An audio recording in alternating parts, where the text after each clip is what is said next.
தமிழக பழனி பாபா கழகத்தின் மாநில தலைவர்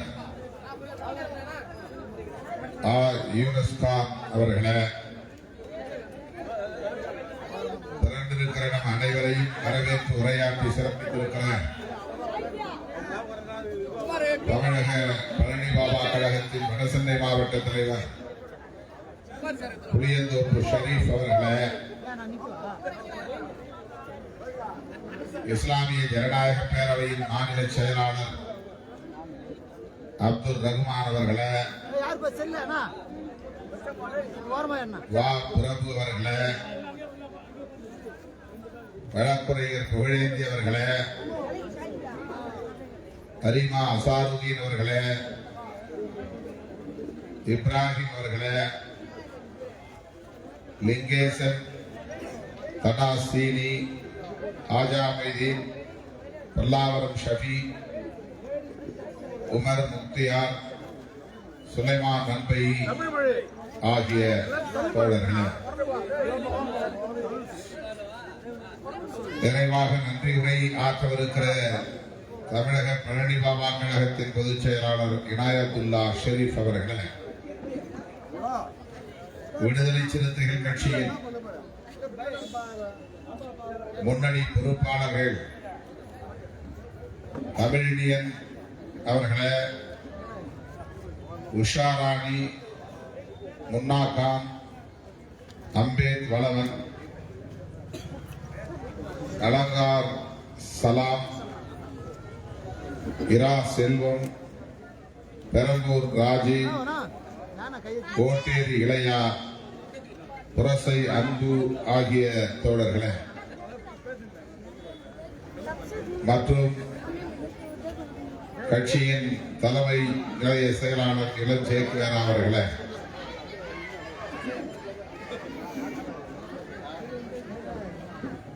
ஊடக அமைப்பாளர் ரவிச்சந்திரன் அவர்களே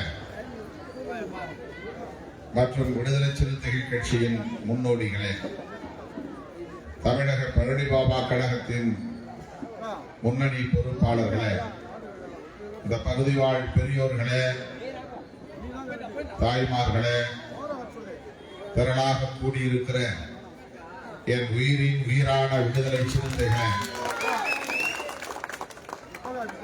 உங்கள் அனைவருக்கும் என்னுடைய பிடிவார்ந்த வணக்கத்தை தெரிவித்துக் கொள்கிறேன். மறைந்த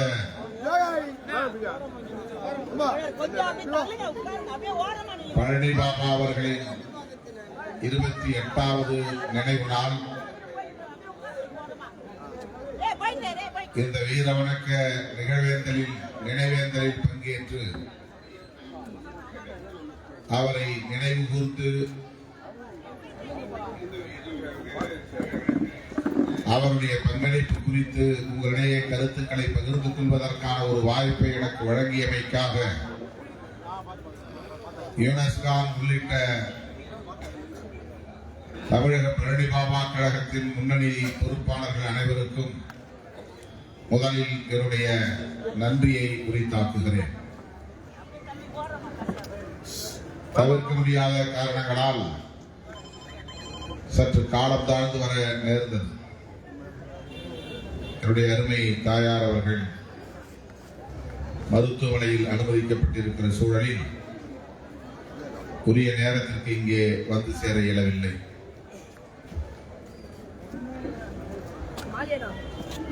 தோழர்கள் பொறுத்தருள வேண்டுகிறேன்.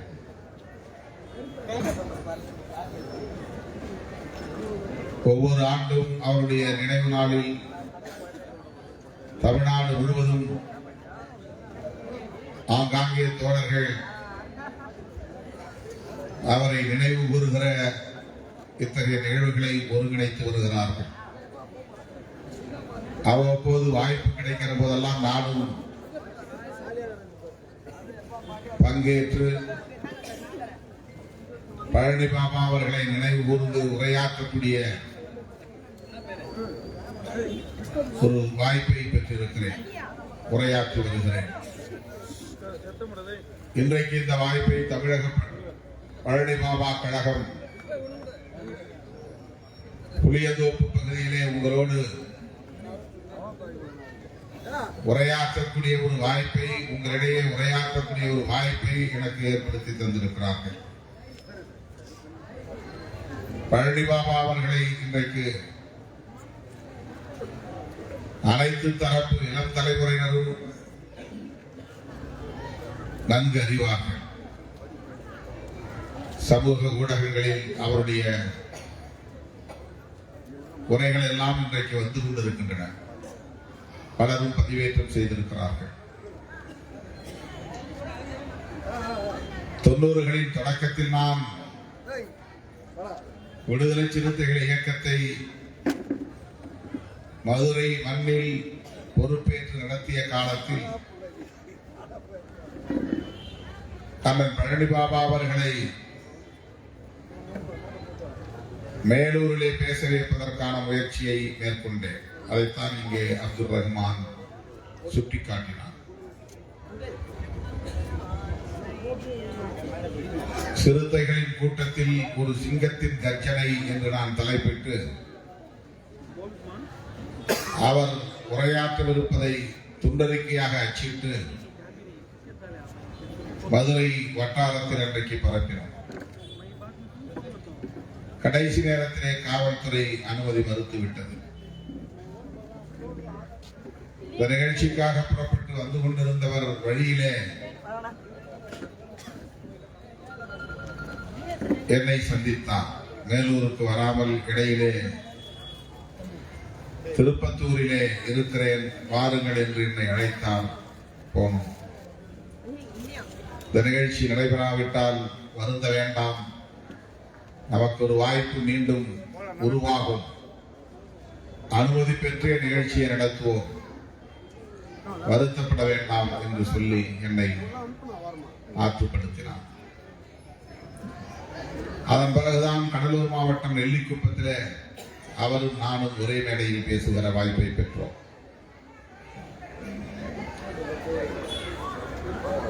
எம்ஜிஆர் முதல்வராக இருந்த போது புகழின் உச்சத்தில் இருந்த போது அவரை எதிர்த்து விமர்சித்து பேசுகிற துணிச்சல் அப்போது பழனி பாபா அவர்களுக்கு இருந்தது என்பதை நாடு அறியும். மிக கடுமையாக மேடைகளில் விமர்சிக்கக்கூடிய அளவுக்கான துணிச்சலை பெற்றவராக அப்போது விளங்கினார்.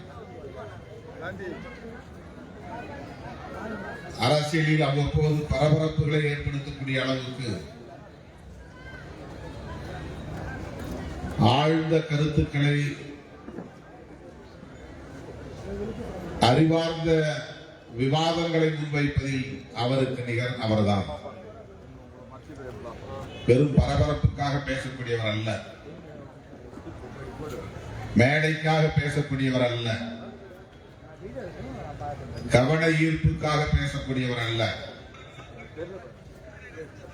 அவர் பேசுவதில் ஒரு தர்க்க நியாயம் இருக்கும், ஒரு லாஜிக் இருக்கும்.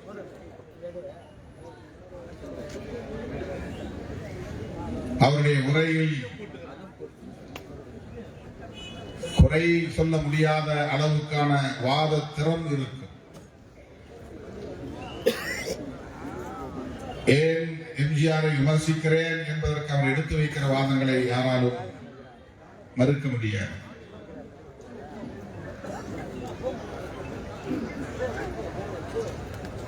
கொள்கை சார்ந்துதான் அவருடைய விமர்சனங்கள் இருக்கும்.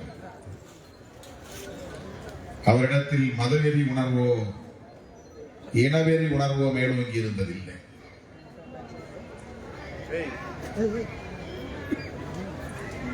வெறும் ஆவேசம் மட்டுமே அவருடைய உரையில் அமைந்ததில்லை. ஆவேசம் இருக்கும், அதே வேளையில் ஆழ்ந்த கருத்தும் இருக்கும்.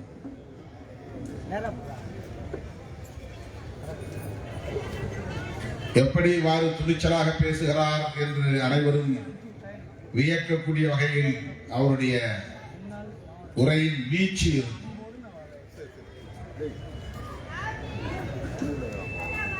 இங்கே அப்துல் ரஹ்மான் அவர்கள் சொன்னதை போல இப்போது அவர் பேசிய ஒரு பேச்சு 1.5 நிமிட வீடியோ ஒன்று பரபரப்பாக சமூக ஊடகங்களில் பரவி வருகிறது. இது ஒன்றே சான்று அவர் எத்தகைய கொள்கை பார்வை உள்ளவராக இருந்திருக்கிறார், தொலைநோக்கு பார்வை உள்ளவராக இருந்திருக்கிறார். அந்த உரையிலேயே சொல்லுகிறார், நான் இதற்கு பிறகு உயிரோடு இருப்பேனோ அல்லது இல்லாமல் இருப்பேனோ எனக்கு தெரியாது.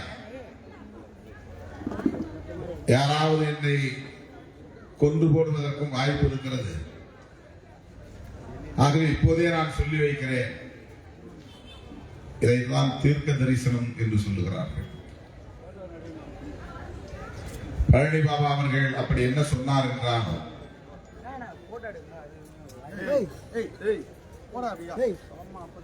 ஒரு இஸ்லாமியனாக இருந்து கொண்டு வெறும் இஸ்லாம் மதம் சார்ந்த மார்க்கம் சார்ந்த கருத்துக்களை மட்டுமே பேசக்கூடியவராக இல்லாமல் வெகு மக்களுக்கான அரசியலை பேசக்கூடிய தெளிவும் உறுதியும் அவரிடத்திலே இருந்தது. என்ன சொன்னார் என்றால்,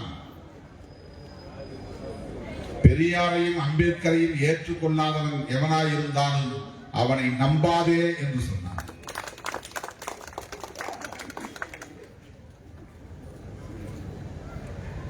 இஸ்லாமிய இயக்கங்கள் அண்மை காலமாகத்தான் பெரியார் அம்பேத்கர் போன்ற தலைவர்களை வெகுவாக பேசத் தொடங்கி இருக்கிறார்கள்.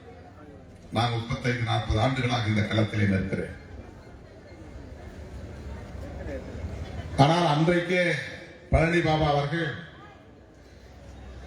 பெரியாரையும் அம்பேத்கரையும் ஏற்காதவன் எவனாக இருந்தாலும் அவனை நம்பாதே, பெரியாரையும் அம்பேத்கரையும் விமர்சிக்கிறவனால் உனக்கு ஆபத்து இருக்கிறது என்று சொன்னார். இது எவ்வளவு பெரிய ஒரு சிந்தனை தெளிவு அவரிடத்திலே இருந்திருக்கிறது. வெறும் மதம் சார்ந்த தலைவர்களை அவர் அடையாளப்படுத்தவில்லை. கண்ணிய தமிழர் காகிதேவ் இல்லத்தை போற்றி புகழ வேண்டும், எங்கள் இஸ்லாமிய தலைவர் அவரை நீங்கள் ஏற்றுக்கொள்ள வேண்டும், அவரை ஏற்காதவனை நீங்கள் புறந்தள்ள வேண்டும் என்று அவர் பேசவில்லை. தமிழ்நாட்டு மக்களின் எதிர்காலத்தை கருத்தில் கொண்டு பின்னாளில் எவனாவது அப்படி வருவான், பெரியாரை விமர்சிப்பான் என்பதை தீர்க்க தரிசனத்தால் பார்த்து இப்படி ஒரு கருத்தை அவர் சொல்லி இருக்கிறார் என்றால், அவர் ஒன்றும் திமுக காரர் அல்ல, அதிமுக காரர் அல்ல, கலைஞரின் தொண்டர் அல்ல, எம்ஜிஆரின் தொண்டர் அல்ல, திராவிடர் கழகத்தை சார்ந்தவரும் அல்ல. பார்ப்பனியத்தை புரிந்து கொண்டவர், அதுதான் முக்கியமானது. பார்ப்பனியத்தை புரிந்து கொண்டவர் என்றால் சனாதன தர்மத்தை புரிந்து கொண்டவர் என்று பொருள். அது எவ்வளவு ஆபத்தான ஒரு கோட்பாடு, அதனால் எப்படி இந்த சமூகத்திற்கு தீங்குகள் காலம் காலமாய் தொடர்கின்றன, அந்த சனாதனத்தை வேறறுக்க வேண்டிய தேவை என்ன என்பதை ஆழமாக புரிந்து கொண்டவர். ஒரு தலித் இயக்கத்தை சார்ந்த தலைவராக இருந்து அம்பேத்கரை அவர் குறிப்பிட்டு சொல்லவில்லை. இந்திய அரசியலின் சாபக்கேடு, அம்பேத்கரை பற்றி பேசினால் அவன் தலித்தாகத்தான் இருக்க வேண்டும், அல்லது தலித்தாக இருக்கிறவன் தான் அம்பேத்கரை பற்றி பேச வேண்டும் என்ற ஒரு நிலை இங்கே இருக்கிறது. அம்பேத்கர் என்று பெயரை உச்சரித்தால் அவன் எஸ்சியாகத்தான் இருக்க வேண்டும் என்கிற ஒரு உளவியல் இங்கே கட்டமைக்கப்பட்டிருக்கிறது. ஆனால் பழனி பாபா அவர்கள் பெரியாரையும் அம்பேத்கரையும் தன்னுடைய கொள்கை ஆசான்களாக உள்வாங்கி இருந்தார் என்பதைத்தான் அது உணர்த்துகிறது. ஏன் அவர் பெரியாரையும் அம்பேத்கரையும் ஏற்க வேண்டும், போற்ற வேண்டும். இஸ்லாமிய சமூகத்தை சார்ந்த தேசிய அளவிலான எவ்வளவு தலைவர்கள் உண்டு. தமிழகத்திலே அவருக்கு முன்னோடிகளாக பல தலைவர்கள் இருந்திருக்கிறார்களே. கண்ணிய தமிழர் காயிதே மில்லத் உட்பட. அப்படி அவர் ஒரு செக்டேரியனாக தன்னை அடையாளப்படுத்திக் கொள்ளவில்லை. நான் ஒரு இஸ்லாமியன், நான் இஸ்லாமியர்களுக்கானவன், இஸ்லாமிய தலைவர்கள் தான் எனக்கான தலைவர்கள் என்று அவர் தன்னை மதம் சார்ந்த அடையாளத்தோடு உணரவில்லை. அதனை தாண்டி ஒட்டுமொத்த உழைக்கும் மக்களின் நலன்களில் அவருக்கு அக்கறை இருந்ததனால்தான் பெரியாரின் மீதும் புரட்சியாளர் அம்பேத்கரின் மீதும் ஒரு ஈடுபாடு, ஈர்ப்பு இருந்திருக்கிறது. அந்த அடிப்படையில் தான் சில காலம் மருத்துவர் ராமதாஸ் அவர்களோடும் இணைந்து பயணித்தார். பாட்டாளி மக்கள் கட்சிக்கு ஆதரவாகவும் மேடைகளில் பேசியிருக்கிறார். அவர் கலந்து கொண்ட வடலூர் மாநாட்டில் நானும் கலந்து கொண்டேன். பாட்டாளி மக்கள் கட்சி வடலூரில் தமிழர் வாழ்வுரிமை மாநாடு ஒன்றை நடத்தியது, சென்னையில் நடத்தியதை போல.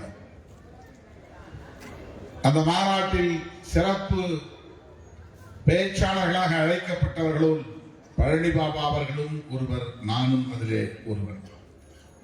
2 பேரும் அந்த மேடையில் பேசியிருக்கிறோம். பேசிவிட்டு அவரோடு இரவு உணவும் சாப்பிட்டு இருக்கிறோம். அப்படி அவரோடு ஒரு நெருக்கம் எனக்கு ஏற்பட்டது என்பதை நான் எண்ணி பெருமைப்படுகிறேன். அவருடைய உரைகளை இன்றைக்கும் யார் கேட்டாலும் அந்த உரைக்கு ஒரு தம்மயப்படுகிற நிலை, அந்த உரைக்கு மயங்குகிற நிலையை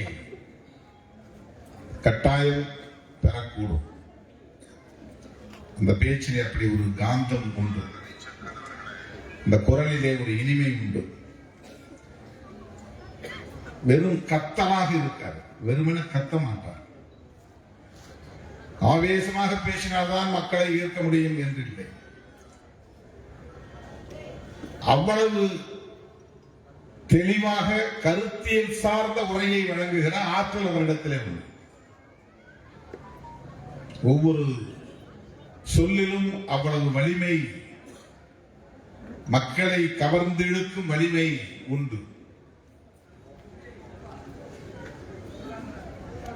அதனால்தான் முன்னுணர்ந்து சொல்லுகிறார், பெரியாரையும் அம்பேத்கரையும் ஏற்காதவர்கள் எவராய் இருந்தாலும் நீங்கள் நம்பக்கூடாது, அவர்களை தலைவர்களாக ஏற்றுக்கொள்ளக்கூடாது என்று. இன்றைக்கு பெரியாரை பற்றிய விமர்சனங்கள்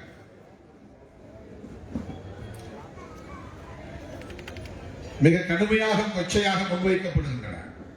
பெரியார் சொன்னார், என்னை ஒருவன் விமர்சிக்கிறான் என்று சொன்னால் அதை நான் வரவேற்க கடமைப்பட்டிருக்கிறேன். நான் சொல்லுவதை தவறு என்று சொல்லி புதிய கருத்துக்களை, உண்மைகளை சொல்லக்கூடிய ஒரு மாற்றம் நிகழ்ந்தால், அது சரியாக இருந்தால் நான் அதை வரவேற்பேன் என்கிற கருத்து கொண்டவர் பெரியார். நான் சொல்லுகிறேன் என்பதற்காக கண்ணை மூடிக்கொண்டு எதையும் ஏற்றுக்கொள்ளாதே. உனக்கு சரி என்று பட்டால் ஏற்றுக்கொள். பகுத்தறிவு பூர்வமாக எதையும் சிந்தித்து பார். எனவே பெரியாரை விமர்சிக்க கூடாது என்று இல்லை. விமர்சனங்களை ஏற்கிற பக்குவமும் முதிர்ச்சியும் பெரியாருக்கு உண்டு. ஆனால் விமர்சனம் என்கிற பெயரால் இன்றைக்கு அவதூறுகளை பரப்புகிறார், கொச்சைப்படுத்துகிறார்.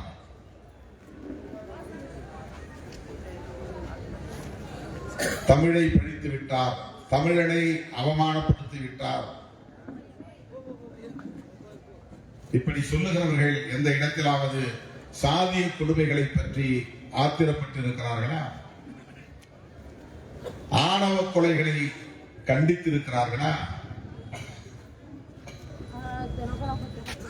ஏன் வேங்கவையில் பிரச்சனைக்காக போராடி இருக்கிறார்களா?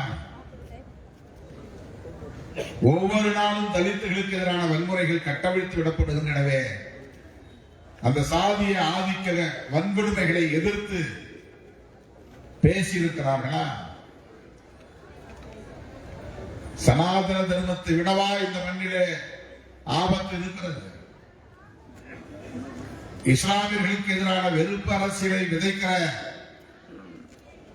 RSS சங் பரிவார்களின் வெறுப்பு அரசியலை விடவா இங்கே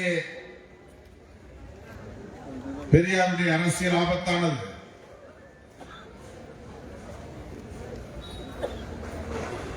எண்ணி பார்க்க வேண்டும். மாட்டு வணிகம் செய்யக்கூடிய இஸ்லாமியர்களை தேடி தேடி பிடித்து பசுமாட்டை இவர்கள் வதை செய்கிறார்கள் என்று சொல்லி அடித்து கொலை செய்கிற மாப் லிஞ்சிங், கும்பல் கொலை எவ்வளவு கொடூரமானது! அதை கண்டிக்கிற திராணி இங்கே பெரியாரை விமர்சிப்பவர்களுக்கு உண்டா? பாபர் மசூதி இடிக்கப்பட்டதே, அந்த இடத்தில் இன்றைக்கு ராமர் கோவில் கட்டியிருக்கிறார்களே, நீதிமன்றத்தையும் பயன்படுத்தி ஒரு பெரிய அநீதியை இழைத்திருக்கிறார்களே, இது எவ்வளவு பெரிய கொடூரம், குரூரம்!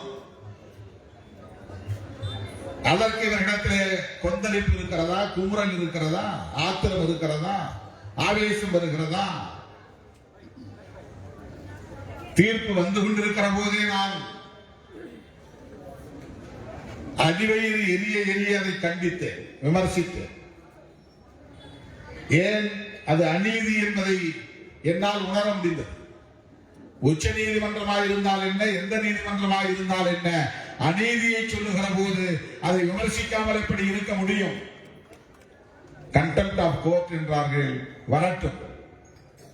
ஆனால் இதை விமர்சிக்காமல் இருக்க முடியாது. இயல்பாக அந்த கொந்தளிப்பு வந்தது. 500 ரூபாய் 1000 ரூபாய் நோட்டு செல்லாது என்று மோடி சொன்ன போது நாடே உறைந்து போய், அதிர்ச்சியில் உறைந்து போய் கிடந்த நேரத்தில் அரை மணி நேரத்தில் பத்திரிகையாளர்களை கூட்டி நான் பேட்டி கொடுத்தேன், எடுத்தேன், கவிழ்த்தேன் என்று இந்த அறிவிப்பை செய்திருக்கிற மோடியின் போக்கை விடுதலை சிறுத்தைகள் கட்சி கண்டிக்கிறது. இவர் அரசமைப்பு சட்டத்திற்கு எதிராக செயல்படுகிறார். இந்த அரசமைப்பு சட்டத்தை பாதுகாக்க நாங்கள் மாநாடு நடத்துவோம் என்று பாண்டிச்சேரியிலே அரசமைப்பு சட்ட பாதுகாப்பு மாநாட்டை உடனே அறிவித்தேன். அப்படி மோடியின் செயல்பாடுகளை கண்டிக்கிற துணிச்சல் இவர்களுக்கு உண்டா? எண்ணி பார்க்க வேண்டும். இஸ்லாமியர்களுக்கும் கிறிஸ்தவர்களுக்கும் பாதுகாப்பற்ற ஒரு சூழல் தேசம் முழுவதும் இருக்கிறது. CAA சட்டம் எவ்வளவு ஆபத்தான ஒரு சட்டம்! பாகுபாடு நிறைந்த ஒரு சட்டம், அரசமைப்பு சட்டத்திற்கு எதிரான ஒரு சட்டம். மதத்தின் பெயரால், சாதியின் பெயரால், இனத்தின் பெயரால் பாகுபாடு காட்டக்கூடாது என்பது அரசமைப்பு சட்டத்தின் உறுப்பு எண் 15 கூறுகிறது. ஆர்டிகிள் 15, 17 இவையெல்லாம் அதை கூறுகிறது. ஆனால் இவர்கள் CAA சட்டத்தில் என்ன சொல்லுகிறார்கள்? அண்டை மாநிலங்களில் இருந்து அகதிகளாக தஞ்சம் புகக்கூடியவர்கள் இந்துக்களாக இருந்தால், கிறிஸ்தவர்களாக இருந்தால், சமணர்களாக, பௌத்தர்களாக இருந்தால், பார்சிகளாக இருந்தால் குடியுரிமை தருவோம், முஸ்லிம்களாக இருந்தால் தரமாட்டோம் என்று சட்டம் கொண்டு வந்திருக்கிறார்கள். இது எவ்வளவு பெரிய அநீதி! இதைவிட வேறு என்ன ஆபத்து வேண்டும்? இவ்வளவு ஆபத்தான சக்திகளை எதிர்க்காமல், விமர்சிக்காமல்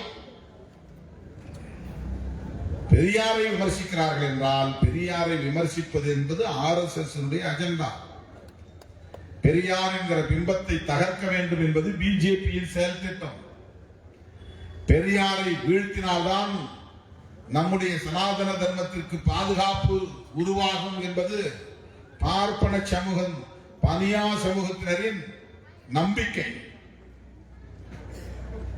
இன்றைக்கு நேற்றுக்கல்ல, தொடர்ந்து பெரியார் வாழும் காலத்திலேயே பெரியாருக்கு எதிராக அவர்கள் அரசியல் செய்தார்கள். பெரியாரை ஒழித்து கட்ட முயற்சித்தார்கள்.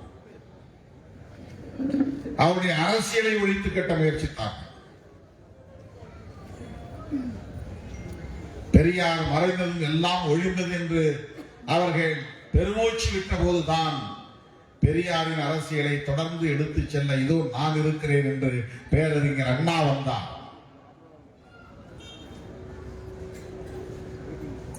அண்ணா ஒருவர் ஆட்சியை கைப்பற்றிய ஒரே ஆண்டில் காலமாகிவிட்டார். அப்போது அவர்கள் மகிழ்ச்சி அடைந்தார். ஆனால் அதே இயக்கத்தை கட்டி காப்பாற்றுவதற்கு, பெரியாரின் அரசியலை முன்னெடுத்து செல்வதற்கு நான் இருக்கிறேன் என்று கலைஞர் வந்தார். தொடர்ச்சியாக இப்படி அவர்கள் திராவிட இயக்கங்களை வீழ்த்த வேண்டும் என்கிற செயல் திட்டத்தை வரையறுத்துக் கொண்டு செயல்பட்டு வருகிற கும்பல். சோ ராமசாமி அவர் மறைந்து விட்டார். அவருடைய வாரிசாக இன்றைக்கு குருமூர்த்தி என்பவர் இருக்கிறார்.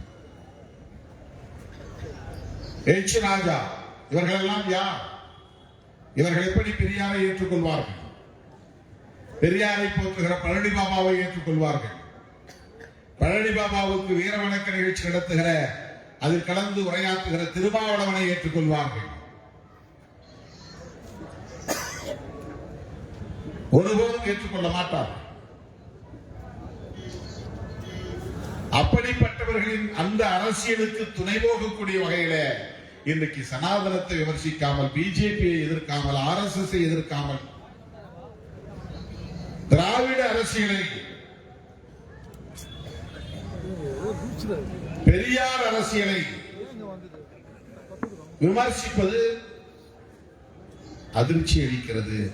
இது ஆபத்தானது என்கிற அச்சத்தை ஏற்படுத்துகிறது. இந்நேரத்தில் பழனி பாபா இல்லையே என்கிற ஏக்கத்தை தருகிறது. தோல்வித்து விடுவார். யாருக்கும் எந்த தயக்கமும் காட்ட மாட்டார். எந்த அச்சமும் அவரிடத்திலே இருந்தது. அச்சமில்லாத, துளியும் அச்சமில்லாத ஒரு போராளி பழனி பாபா.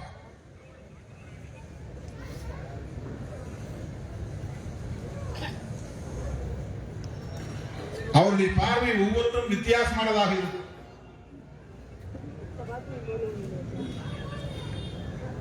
யாரும் சிந்திக்காத கோணத்தில் சிந்திக்கக்கூடியவர்.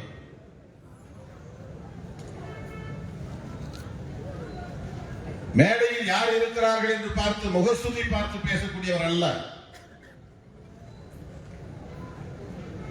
ராமதாஸ் அவர்களையே கூட மேடையில் வைத்துக் கொண்டு பல முறை அவரையே விமர்சிக்கக்கூடிய துணிச்சலை பெற்றிருந்தார். வடலூர் கூட்டத்தில் பேசுகிற போது தலித் இயக்கங்களையும் விமர்சித்தார். நான் அந்த மேடையில் இருந்தேன். இவர் ஷெட்யூல் வகுப்பு மக்களிடத்திலே போய் மன்றாடுகிறார். என்னை உச்சந்தியிலே வைத்து விசாரியுங்கள் என்கிறார். நான் சட்டையை காட்டுகிறேன், ட்ரவுசரை காட்டுகிறேன் என்றெல்லாம் சொல்லுகிறார். இப்படியெல்லாம் நீங்கள் சொல்லியும் அவர்கள் உங்களை நம்பவில்லை என்று சொல்கிறார். அதில் இரண்டு பொருள் இருக்கிறது. ஒன்று, தலித்துகள் இவரை ஏற்றுக்கொள்ளவில்லை என்பது. இரண்டாவது, தலித்துகள் ஏற்றுக்கொள்ளக்கூடிய அளவுக்கு உங்கள் நடவடிக்கையும் இல்லை என்கிற விமர்சனமும் அதற்குள்ளே இருக்கிறது. இதெல்லாம் சொல்லி பாக்குறீங்க, ஆனா ஏன் அந்த மக்களை ஏத்துக்கல? உங்க மேல ஏன் நம்பிக்கை இல்லை? இப்படியெல்லாம் மேடையில வைத்து பேசுகிற துணிச்சல் அண்ணன் பழனி பாபா அவர்களுக்கு மட்டும்தான் உண்டு. நான் அவருடைய உரைகளை கேட்டு வியந்திருக்கிறேன்.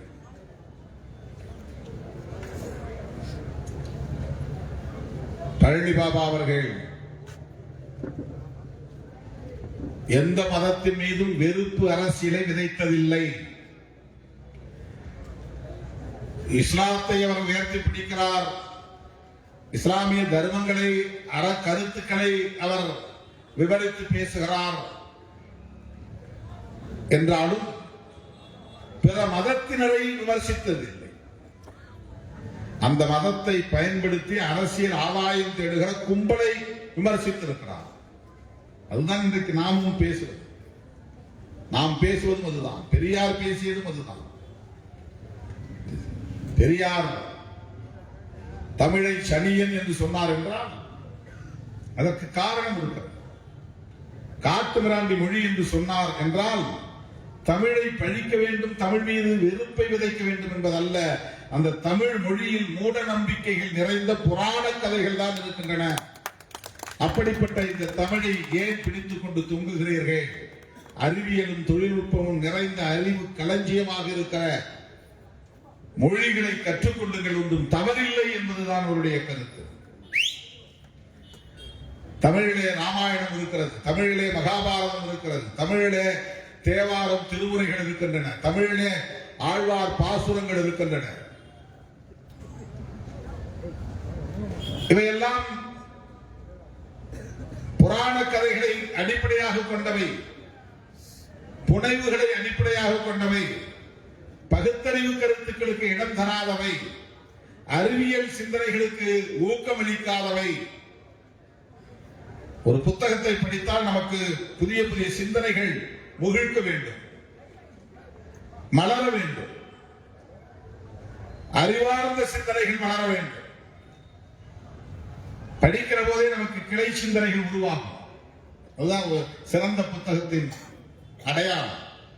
ஒரு வரியை படித்தால் அந்த வரி நமக்குள் ஏற்படுத்துகிற தாக்கம், அது குறித்த வேறு சிறு புதிய புதிய சிந்தனைகளை நமக்கு உருவாக்கும்.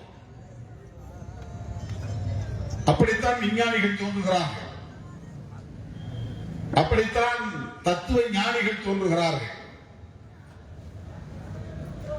ஆனால் தமிழிலே நாம் என்ன படிக்கிறோம் என்றால் வெறும் மூட நம்பிக்கைகளை உள்வாங்கிக் கொண்டு பேய் இருக்கிறது, பிசாசு இருக்கிறது என்று அஞ்சி அஞ்சி வாழுகிற ஒரு சமூகத்தை தான் அது உருவாக்குகிறது. அப்படிப்பட்ட ஒரு மொழி காட்டுமிராண்டி காலத்தில், மனித நாகரிகம் அடையாத காலத்தில் பேசப்பட்ட மொழியாகவே இன்றைக்கும் இருக்கிறது. தற்காலத்துக்கு ஏற்ப அது தன்னை தகவமைத்துக் கொள்ளவில்லை என்கிற விரக்தியின் அடிப்படையில் சொன்ன வார்த்தை. பெற்ற பிள்ளை அடங்காவிட்டால் சனியனே என்று சொல்லுவதில்லையா? எங்கிருந்து வந்து பிறந்தாலும் சனியன். அதனால் பிள்ளையை தூக்கி குப்பையிலே வீசி விடுவார்களா? வேண்டாம் என்று பொருளா? வெறுத்து விட்டார்கள் என்று பொருளா? ஒரு விரக்தி. தாயே பிள்ளையை சனியன் என்று திட்டுவதை நாம் பார்க்கிறோம். உட்கார்ந்து பல பேர் அந்த திட்டு வாங்கியிருக்க வாய்ப்பு இருக்கிறது.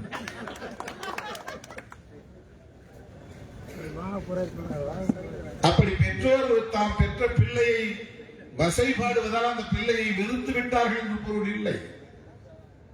இந்த தமிழ் வளர வேண்டும் என்பதற்காக தமிழில் எழுத்து சீர்திருத்தம் கொண்டு வந்தவர் பெரியார். முன்னெல்லாம் லை போடும்போது யானை கொம்பு மாதிரி போடுவது, யானை கொம்புன்னு சொல்லுவாங்க.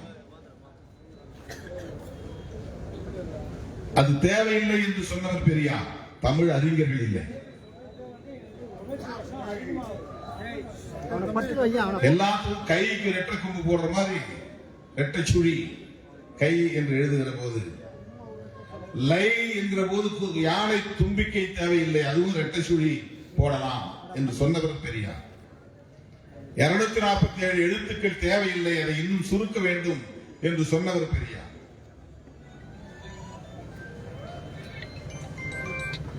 நாவண்ணா ரெண்டு சொல்லி நாவண்ணா பட்டா சுத்தி விடுவாங்க, தேவையில்லை, நான் போட்டு பக்கத்துல எல்லாத்துக்கும் கால் வாங்குற மாதிரி இதுக்கும் கால் வாங்கலாம் என்று சொன்னவர் பெரியார். அந்த எழுத்து சீர்திருத்தத்தை நடைமுறைப்படுத்தியவர் எம்ஜிஆர்.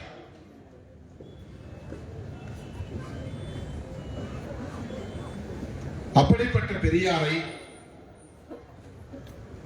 பழனி பாபாவால் புரிந்து கொள்ள முடிந்தது, பெரியாரை ஏற்றுக்கொள்ள முடிந்தது, பெரியாரை போற்ற முடிந்தது.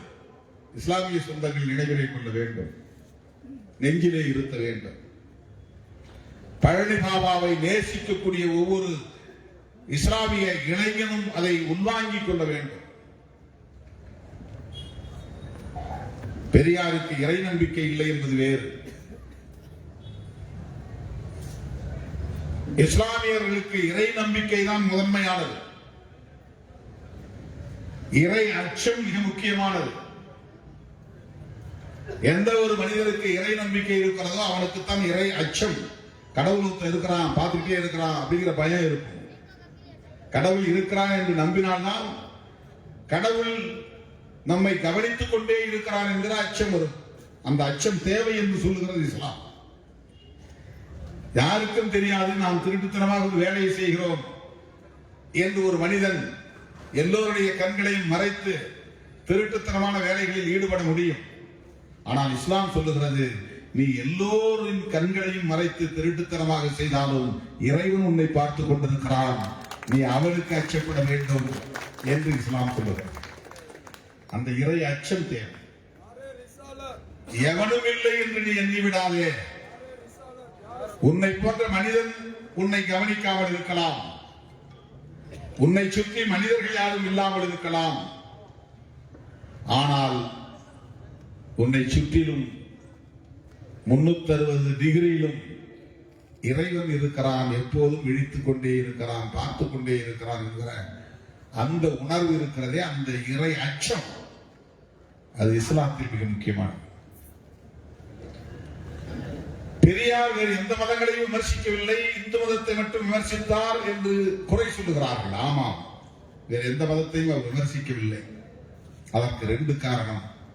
அவர் ஒரு இந்துவாக இருந்து கொண்டு பிற மதங்களை விமர்சிக்க கூடாது, அது ஏற்புடையதல்ல, அது நாகரிகம் அல்ல.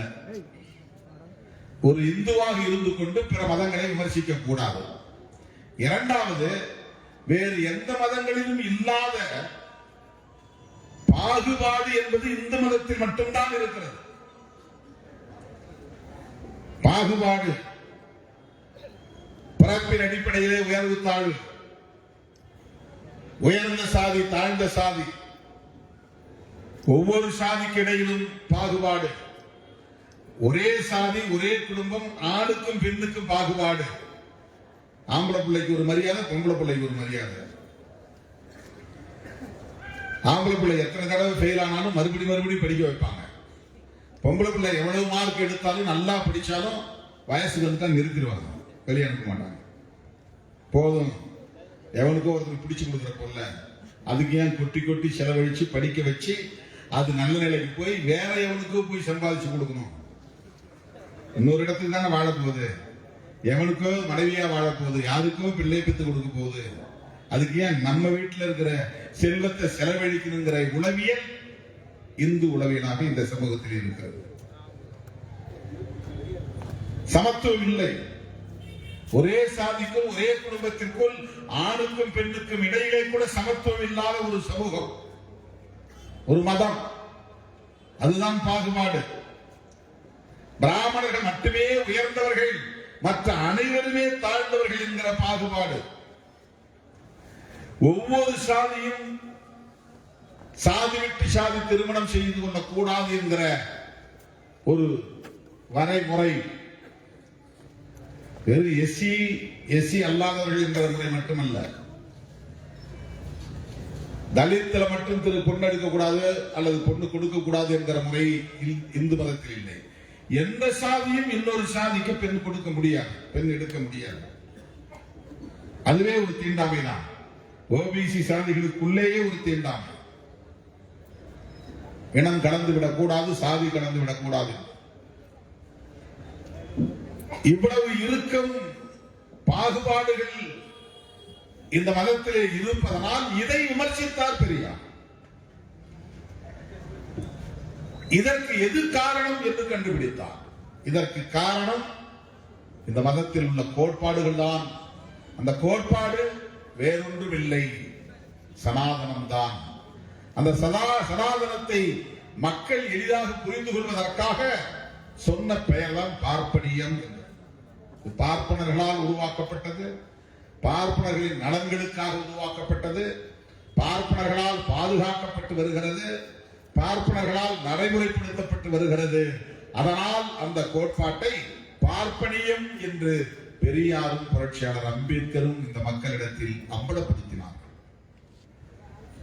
ஒரு சாதியின் பெயரால் ஒரு இசம் இருக்க முடியாது, ஆனால் வேறு வழி இல்லை. ஒரு சாதியின் பெயரால் ஒரு இசத்தை அடையாளப்படுத்த வேண்டிய தேவை எழுது.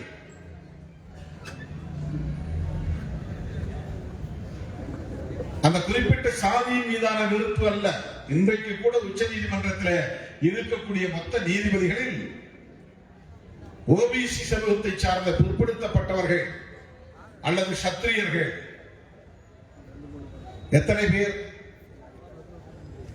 விரல் விட்டு எண்ணக்கூடிய 1 அல்லது 2 பேர் தான். ஷெட்யூல் காஸ்ட் ஷெட்யூல் டிரைப்ஸ் எப்போதாவது 1-2 பேர் வருவார்கள். கேஜி பாலகிருஷ்ணன் இருந்தார், அதற்கு முன்னால் வரதராஜன் இருந்தார், இப்போது ஒருவர் இருக்கிறார், கவாய் என்ற பெயர், கவாயுடைய பெயர். மற்ற அனைவருமே உயர் சாதி, குறிப்பாக பிராமணர்கள். ஐஐடியில் இருக்கிற பேராசிரியர்களை போய் எடுத்து பாருங்கள். இதுல எப்படி ஒரு இஸ்லாமியர் வர முடியும்? எப்படி ஒரு கிறிஸ்தவர் வர முடியும்? ஐஐடி, ஐஐஎம், இது போல பல உயர்ந்த கல்வி நிறுவனங்கள், எய்ம்ஸ், சென்ட்ரல் யூனிவர்சிட்டிஸ், மத்திய பல்கலைக்கழகங்கள் உயர் சமூகத்தை சார்ந்தவர்கள் தான், அல்லது முன்னேறிய சாதிகளை சார்ந்தவர்கள் தான், அல்லது பார்ப்பன பணியா சமூகங்களை சார்ந்தவர்கள் தான் வர முடியும், வருகிறார்கள். 21ஆம் நூற்றாண்டிலும் இந்த நிலைதான் நீடிக்கிறது என்றால் அதற்கு என்ன காரணம்? இன்னும் இங்கே சனாதனமே கோலோச்சுகிறது, எல்லா தளங்களிலும் சனாதனமே ஆக்கிரமித்திருக்கிறது என்று பொருள். இதற்காக இவர்களுக்கு வயிற்றெரிச்சல் வருகிறதா? இஸ்லாமியர் இங்கே என்ன செய்கிறான், கிறிஸ்தவன் என்ன செய்கிறான், தலித் என்ன செய்கிறான் என்று சீண்டிக்கொண்டே இருக்கிற இந்த கும்பல், இவர்களுக்கு எதிரான வன்முறைகளை கட்டவிழ்த்து விடக்கூடிய இவர்கள், இப்படிப்பட்ட அநீதி இழைக்கப்படுகிறதே, இதற்கு இவர்கள் கொந்தளிக்கிறார்களா, குமுறுகிறார்களா, ஆத்திரப்படுகிறார்களா, ஆவேசப்படுகிறார்களா? எண்ணி பார்க்க வேண்டும். விடுதலை சிறுத்தைகள் கொடியேற்றினால் போய் புடுங்கி எரி என்கிற ராமதாஸ், இந்த கம்பத்தை உடைத்து போடு என்று சொல்லுகிற மருத்துவர் ராமதாஸ், உச்ச நீதிமன்றத்தில் இந்த அநீதி இருக்கிறதே, இதை எங்களால் ஏற்க முடியாது, இந்த கொடியேற்றிய முறையை மாற்று, இடஒதுக்கீடு கொண்டு வா என்று கிடுகிடு போராட்டத்தை அறிவித்தாரா, நடத்தினாரா? இன்றைக்கு பெரியாரை விமர்சிப்பவர்களும் அதை பற்றி பேசுகிறார்களா? எண்ணி பார்க்க வேண்டும். இஸ்லாமியர்களுக்கு எதிராக என்னென்ன முயற்சிகளை எல்லாம் செய்கிறார்கள். ஜம்மு காஷ்மீரை யூனியன் பிரதேசங்களாக உடைத்தார்கள். அங்கே இஸ்லாமியர்கள் தனித்து இயங்குவதை பொறுத்துக் கொள்ள முடியாமல், தனி சிறப்புடன் அவர்கள் இயங்கிக் கொண்டிருப்பதை சகித்துக் கொள்ள முடியாமல் ஆட்சி அதிகாரத்தை பயன்படுத்தி ஆர்டிகிள் 370 என்கிற அந்த 370வது உறுப்பை சிதைத்து நீக்கி அந்த மாநில ஒற்றுமையை சிதைத்து விட்டார். இது அரசமைப்பு சட்டத்திற்கு எதிரானது, ஜனநாயகத்திற்கு எதிரானது. பெரியாருக்கு எதிராக வாயாடக்கூடியவர்கள் இதை எதிர்த்து என்ன பெரிய போராட்டங்களை நடத்தினார்கள், ஆவேசமாக பேசினார். எண்ணி பார்க்க வேண்டும். முத்தலாக் சட்டம் இஸ்லாமிய பெண்களை பாதுகாப்பதற்காக நாங்கள் கொண்டு வருகிறோம் என்று தனி சட்டத்திலே அந்த தனி சட்டத்திற்கான உரிமைகளை தலையிட்டார்கள். ஒவ்வொரு மதத்திற்கும் தனி சட்டங்கள் உண்டு, பர்சனல் லா. இஸ்லாமியர்களுக்கும் தனி சட்டம் உண்டு. ஆனால் இவர்களுக்கு மட்டும் என்ன சிறப்பு சட்டம்? இது என்ன கேள்வி? இது முட்டாள்தனமான கேள்வி. பெரும்பான்மை மதத்தை சார்ந்தவர்கள் சிறுபான்மையினரை பாதுகாப்போடு வாழ அரவணைக்க வேண்டும், அதுதான் சிறந்த ஜனநாயகம் என்று புரட்சியாளர் அம்பேத்கர் கூறுகிறார். அதுதான் உலகம் முழுவதும் இருக்கிற வரையறை. உலகத்தில் எல்லா நாடுகளிலும் ஒரே இனம் மட்டும் வாழ முடியாது. ஒரு இனம் அல்லது ஒரு மதம் பெரும்பான்மையாக இருக்கும் என்றால் பிற இனம் அல்லது பிற மதங்களை சார்ந்தவர்கள் சிறுபான்மையினராக இருப்பார்கள். ஒவ்வொரு நாட்டிலும் இது இயல்பு. அந்தந்த நாடுகளில் இருக்கிற பெரும்பான்மை மக்கள் அந்தந்த நாடுகளில் இருக்கிற சிறுபான்மையினரின் ஜனநாயக உரிமைகளை பாதுகாக்க வேண்டும். அதுதான் ஜனநாயகத்தின் சிறப்பு. அதுதான் முழுமையடைந்த ஜனநாயகம். அதுதான் புரட்சியாளர் அம்பேத்கர் அவர்களால் அழுத்தமாக சொல்லப்பட்டதாகும். ஆனால் இவர்கள் இஸ்லாமியர்களுக்கு மட்டும் என்ன சிறப்புரிமை? ஆகவே பர்சனல் லா என்பதை கூடாது, காமன் சிவில் கோட், பொது சிவில் சட்டம், இதுதான் அவர்களின் அஜெண்டா. இன்றைக்கு உத்தரகாண்டிலே மாநில அரசாங்கமே பொது சிவில் சட்டத்தை கொண்டு வந்து நடைமுறைப்படுத்துகிறது. இனி இந்தியா முழுவதும் எல்லா மாநிலங்களிலும் இதை கொண்டு வருவதற்கு முயற்சிப்பார்கள். இங்கே திமுக அரசு இருப்பதனால் அப்படி பொது சிவில் சட்டம் வராது. திமுக அரசு பெரியாருடைய கருத்துக்களை உள்வாங்கிய ஒரு அரசு என்பதனால் இஸ்லாமியர் போன்ற சிறுபான்மையினருக்கு எதிரான ஒரு நிலைப்பாட்டை எடுக்க துணியாது. ஆனால் தமிழ்நாட்டிலே பிஜேபி வளர்ந்தால், பிஜேபி ஆட்சியில் இருந்தால் இது போன்ற சட்டங்கள் உடனே வரும். ஆக பிஜேபி வளரட்டுமே என்று சொல்லக்கூடியவர்கள் இன்றைக்கு இங்கே தமிழ் தேசியம் என்கிற பெயரால் பெரியாரை கொச்சைப்படுத்துகிறார்கள். பிஜேபிக்கு சிவப்பு கம்பளம் இருக்கிறார்கள். RSS அரசியலுக்கு அடித்தளம் அமைத்து தருகிறார்கள். மிகவும் ஆபத்தான ஒரு அரசியல். இன்றைக்கு வக்ஃபு வாரிய சட்டம் எவ்வளவு பெரிய கொடுமை அது. அதில் பேசுவதற்கு நான் எவ்வளவோ முயற்சித்து பார்த்தேன், எனக்கு அனுமதி கிடைக்கவில்லை. அதற்கான ஜாயிண்ட் பார்லிமெண்டரி கமிட்டியிலே என்னையும் உறுப்பினராக சேருங்கள் என்று நான் விண்ணப்பம் கொடுத்தேன். என்னை சேர்க்கவில்லை. எனக்கு அந்த வாய்ப்பு தரப்படவில்லை. எதிர்கட்சி உறுப்பினர்கள், திமுக உள்ளிட்ட எதிர்கட்சிகளை சார்ந்த உறுப்பினர்கள் ஜாயிண்ட் பார்லிமெண்டரி கமிட்டி என்கிற நாடாளுமன்ற கூட்டுக்குழுவில் இருந்தார்கள். அவர்களை எல்லாம் வெளியேற்றிவிட்டு இன்றைக்கு அவர்கள் பெரும்பான்மை கருத்தின் அடிப்படையில் அந்த மசோதாவை நிறைவேற்றலாம் என்ற முடிவை எடுத்திருக்கிறார்கள். ஆக ஜேபிசிக்கு போயும் பயனில்லை என்கிற நிலை ஏற்பட்டுவிட்டது. அதாவது வக்ஃபு வாரிய சட்டத்தில் ஒரு திருத்தத்தை கொண்டு வந்து அதை முழுமையாக அரசே ஏற்றுக்கொள்ளக்கூடிய ஒரு சூழலை ஏற்படுத்தி இருக்கிறார்கள். அதில் உறுப்பினர்களை இஸ்லாமியர் அல்லாதவர்களை எல்லாம் நியமிக்கிற அதிகாரத்தை இந்த சட்டத்தின் மூலம் கொண்டு வருகிறார்கள்.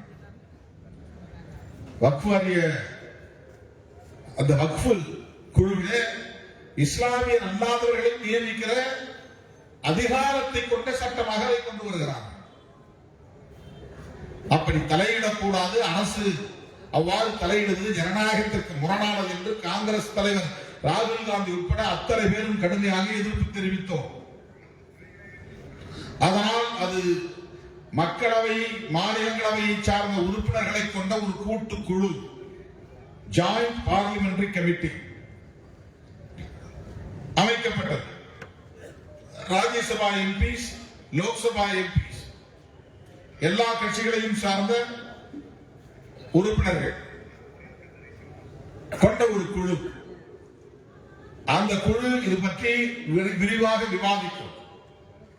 நெடுநேரம் எடுத்து ஒவ்வொருவரும் வாதாடுவதற்குரிய வாய்ப்பு அந்த குழுவிலே கிடைக்கும். பார்லிமெண்ட்ல கிடைக்காத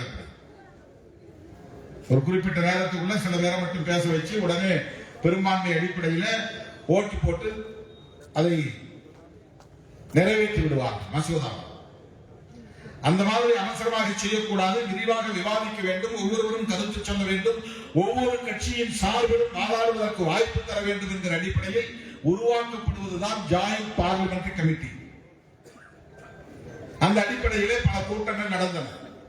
எதிர்கட்சிகள் கடுமையாக எதிர்ப்பு தெரிவித்தன. இந்த சட்டமே கூடாது, இதை திரும்பப் பெற வேண்டும் என்று வாதங்களை எடுத்து வைத்தன. ஆனால் அவர்கள் வழக்கம் போல எப்படி லோக்சபாவில் பெரும்பான்மையை பயன்படுத்தி சிறுபான்மையினரின் கருத்துக்களை புறந்தள்ளுகிறார்களோ அதை போல ஜேபிசியிலும் அவர்கள் பெரும்பான்மையாக இடம்பெற்று எதிர்கட்சிகளின் வாதங்களை புறந்தள்ளிவிட்டார்கள். இது எவ்வளவு பெரிய அநீதி! பெரியாருக்கு எதிராக கொந்தளிக்கிறவர்கள் இதற்கு எதிராக கொந்தளித்தார்களா என்ற கேள்வி எழுகிறது. குமரினார்களா, ஏன் குமரவில்லை என்கிற கேள்வி எழுகிறது. இப்படி சொல்லிக்கொண்டே போகலாம். அடுத்தடுத்து பல மசூதிகளை குறிவைக்கிறார்கள். வேண்டுமென்றே சட்டம் ஒழுங்கு பிரச்சனையை ஏற்படுத்தி நீதிமன்ற வழக்குகளாக மாற்றுகிறார்கள். நீதிமன்றங்களில் தங்களுக்கு வேண்டியவர்களை நியமனம் செய்து அதன் மூலம் நீதிமன்றத்தின் வாயிலாக தாம் விரும்புகிற நீதியை எழுதி வாங்குகிறார்கள். ராமர் மசூதி வழக்கிலே அப்படி எழுதி வாங்கப்பட்ட தீர்ப்பு தான். கடவுளே வந்து கனவில் சொன்னார் என்று நீதிபதி சொல்லுகிறார். இப்படித்தான் தீர்ப்பு எழுத வேண்டும் என்று அவருக்கு கனவில் வந்து சொன்னதாம். எப்படிப்பட்டவர்களை உச்ச நீதிமன்றத்திலே நீதிபதிகளாக வைத்திருக்கிறோம் என்பதற்கு இதை விட வேறு என்ன சான்று வேண்டும்? எவ்வளவு பெரிய அவமானம், இந்த தேசத்திற்கே அவமானம். நீதிபதிகளாக இருப்பவர்கள் ஆதாரங்களை கொண்டு தீர்ப்பளிக்க வேண்டும், சாட்சிகளை கொண்டு தீர்ப்பளிக்க வேண்டும், சாட்சியங்களை கொண்டு தீர்ப்பளிக்க வேண்டும். ஆனால் இவர்கள் கட்ட பஞ்சாயத்து தீர்ப்பு போல் எழுதி அறிவித்தார்கள். அதுவும் ஒரே நேரத்தில் ரெண்டும் கட்டணும். இன்னொரு இடமும் கொடுத்திருக்கிறாங்க, பாபர் மசூதியை கட்டணும். பாபர் மசூதியை கட்டுற செலவும் அரசாங்கத்தினுடையது. தீர்ப்பிலே சொல்லப்பட்டது. ராமர் கோவில் கட்டி முடித்தவர்கள் பாபர் மசூதியையும் சைமல்டேனியஸாக சமகாலத்தில் கட்டியிருக்க வேண்டுமா இல்லையா? ஏன் செய்யவில்லை? இதை யார் விமர்சிப்பது, கண்டிப்பது, கேட்பது? இது ஓரவஞ்சனை இல்லையா? இது அநீதி இல்லையா?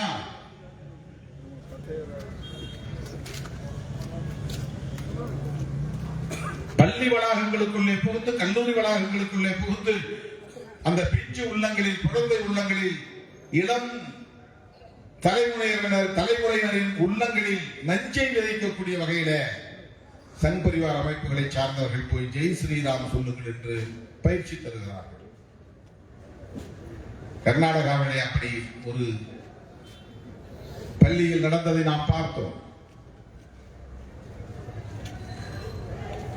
ஒரு தங்கை அல்லாஹு அக்பர் என்று துணிச்சலாக முழக்கமிட்டவாறு வகுப்புக்கு சென்றதை நாம் பார்த்தோம். அந்த காட்சி எனக்குள் மிகப்பெரிய தாக்கத்தை ஏற்படுத்தியது. அந்த தங்கையை நான் நெஞ்சார பாராட்டிக் கொண்டே நாடாளுமன்றத்திற்குள் நுழைந்தேன். நானும் அதே முழக்கத்தை மக்களவையில் எழுப்பினேன். அந்த தங்கையின் முழக்கம் என் காதுகளில் ஒலித்துக் கொண்டே இருந்தது. என்னை அறியாமல் நான் அல்லாஹு அக்பர், ஜெய் பீம் என்று முழக்கம் எழுப்பினேன். வேற எந்த நோக்கமும் எனக்கு இல்லை, எந்த கால்குலேஷன் கிடையாது, எந்த கணக்கு வழக்கம் இல்லை. ஒரு கணக்கின் அடிப்படையிலே நான் அதை பேசவில்லை. இதை பேசினால் இந்த லாபம் கிடைக்கும் என்று பேசுகிறார்கள். இப்ப பிஜேபி பேசுவதை நாம் பேசினால் பிஜேபிக்கு ஆதரவாக இருப்பவர்கள் எல்லாம் நமக்கு ஓட்டு போடுவார்கள் என்று கணக்கு போட்டு பெரியாரை விமர்சிக்கிறார்கள். ஈரோடு கிழக்கு தொகுதியில் பிஜேபி வேட்பாளரை நிறுத்தவில்லை, அதிமுகவும் வேட்பாளரை நிறுத்தவில்லை.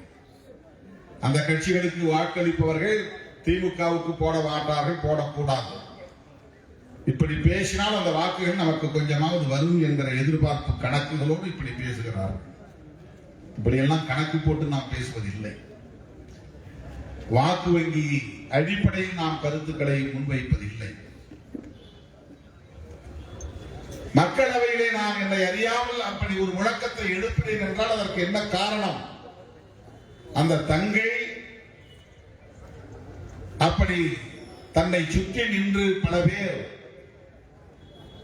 அவரை உணர்ச்சி, கோபத்தை, அவருடைய ஆத்திரத்தை தூண்டக்கூடிய வகையிலே முழக்கங்கள் எழுப்பினாலும் அவர் நிதானமாக இறைவனின் பெயரை உச்சரித்துக் கொண்டே உள்ளே போனார். வேறு யாரையும் எதிர்த்து முழக்கமிடவில்லை. இஸ்லாம் அப்படித்தான் மக்களை அமைப்பாக்குகிறது, அரசியல்படுத்துகிறது.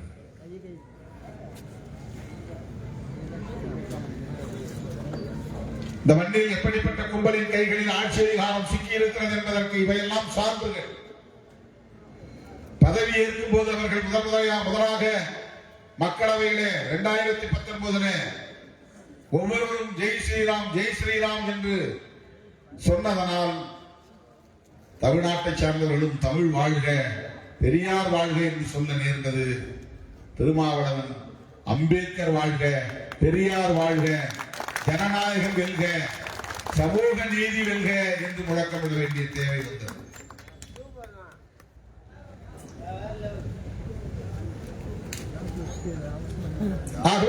மண்ணில் சனாதன சக்திகள் நாளுக்கு நாள் வலிமை பெற்று வருகிற சூழலில் தமிழ்நாடு மட்டும்தான் ஒரு தீவாக இருக்கிறது என்கிற ஆத்திரம் அவர்களுக்கு இருக்கிறது.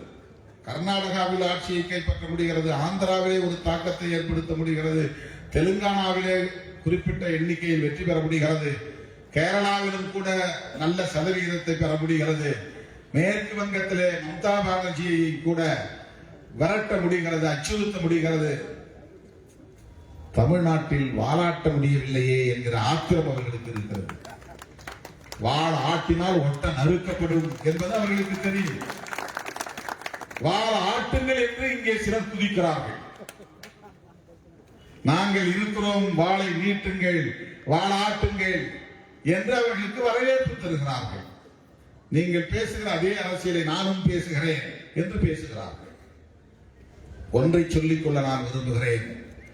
இங்கே திராவிட இயக்கங்கள் அதை தடுக்கிறதோ இல்லையோ, விடுதலை சிறுத்தைகள் தடுக்கும். திக எதிர்வினை ஆற்றாமல் இருக்கலாம், திமுக கண்டும் காணாமல் அமைதியாக இருக்கலாம். விடுதலை சிறுத்தைகள் அப்படி வேடிக்கை பார்க்க மாட்டோம். சனாதனம் இங்கே வேர் பிடிப்பதற்கு ஒருபோதும் இடம் கொடுக்க மாட்டோம். சங்க பரிவாரங்கள் இங்கே கால் ஊன்றுவதற்கு ஒருபோதும் இடம் கொடுக்க மாட்டோம். இதனால் எங்களுக்கு எந்த அரசியல் இழப்பு ஏற்பட்டாலும் அதை பொருட்படுத்த மாட்டோம்.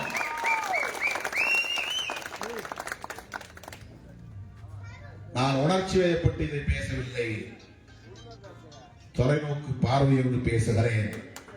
பெரியாரின் பிள்ளை என்கிற உணர்வோடு, புரட்சியாளர் அம்பேத்கரின் பிள்ளை என்கிற உணர்வோடு இந்த களத்திலே நான் நின்று இதை பேசுகிறேன். 4 இடங்களை 8 இடங்களாக ஆக்க வேண்டும் என்கிற முனைப்பை விட 2 எம்பிக்களை 4 எம்பிக்களாக உயர்த்த வேண்டும் என்கிற முனைப்பை விட பிற்போக்கு சக்திகளை இங்கே வேர்பிடித்து விடக் கூடாது என்று தடுக்க வேண்டும் என்கிற முனைப்பு தான் விடுதலை சிறுத்தைகளுக்கு மேலோங்கி இருக்கிறது. சனாதன சக்திகள் இங்கே காலூன்றி விடக்கூடாது. சிறுபான்மையினருக்கு எதிரான சக்திகள், ஜனநாயகத்திற்கு எதிரான சக்திகள், அரசமைப்பு சட்டத்திற்கு எதிரான சக்திகள், மதவெறி சக்திகள், சாதிவெறி சக்திகள் இங்கே வலிமை பெற்றுவிடக் கூடாது. ஓரிரு மாதங்களுக்கு முன்பு எவ்வளவு நெருக்கடிகளை நாம் சந்திக்க நேர்ந்தது என்பது உங்களுக்கு தெரியும். நம்மை வைத்து பகடைக்காய் உருட்ட பார்த்தார்கள். நீங்கள் நினைப்பது போல் திருமாவளவன் இல்லை என்பதை காலம் அவர்களுக்கு உணர்த்தியது. நீங்கள் தப்பு கணக்கு போடுவது போல் சிறுத்தைகள் இயக்கம் இல்லை என்பதை காலம் அவர்களுக்கு உணர்த்தியது.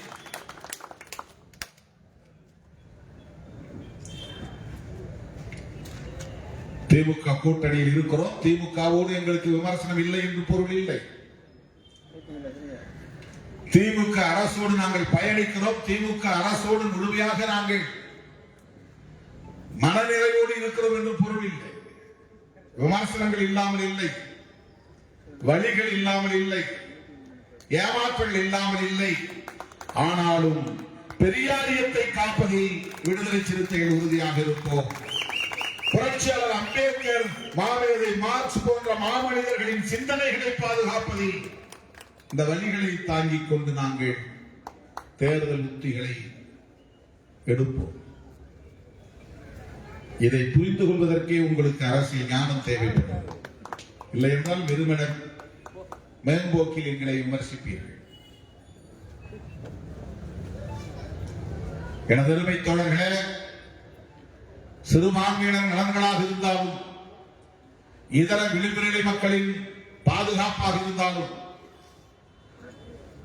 அந்த களத்தில் என்றென்றைக்கும் விடுதலை சிறுத்தைகள் துணிவாக களமிறங்குவோம்.